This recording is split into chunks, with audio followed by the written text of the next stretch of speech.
Hello guys, good morning. Welcome to my YouTube channel. This is Autoboyson. So mayroon tayo ditong dinadiagnose na Chevrolet Camaro SS. So ang issue nito guys ay hard starting. Minsan hindi nag-start. So yan yung makina. Medyo maalikabok. Yan yung makina dyan guys.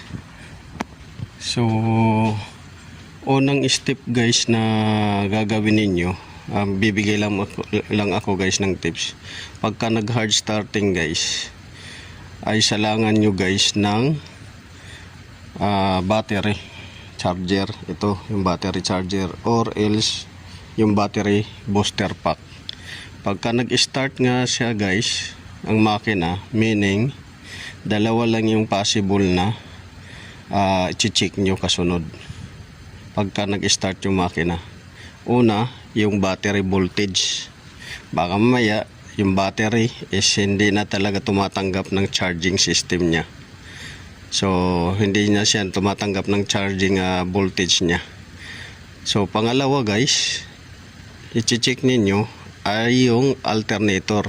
Pag halimbawa naka-under na siya, matapos ninyong salangan ng battery charger or battery booster, pagka umandar na, so i-check ninyo yung charging system niya, kung nagcha-charge ba yung alternator. So yun yung pangalawa na basic na ano. So yung pangatlo naman na medyo complicated na is pupunta kayo sa fuse box. Kasi baka mamaya sa fuse box is bumibitaw yung relay doon sa charging system. So titingnan ninyo kung active ba or may mga supply ba yung fuse, relay, tapos yung fusible niya, mga fuses titingnan ninyo. Tsaka i-physical check na rin ninyo guys yung alternator, baka corrosion lang yung dahilan, at saka yung battery, baka corrosion lang din guys yung dahilan, kaya hindi siya tumatanggap ng charging voltage. So yan yung basic. So battery, check nyo yung voltage at saka yung physical appearance. Tapos yung alternator, check nyo yung alternator guys, physical appearance din, tsaka yung charging voltage. Tapos fuses, check nyo guys yung physical appearance nya at saka yung supply nya.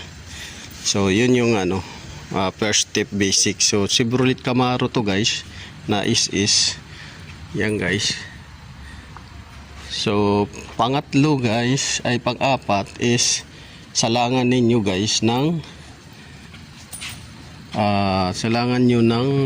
scanner. So para ma-confirm ninyo na may something talaga na problema, baka may DTC code sa charging system, salangan nyo ng computer. So yun yung basic na gagawin ninyo.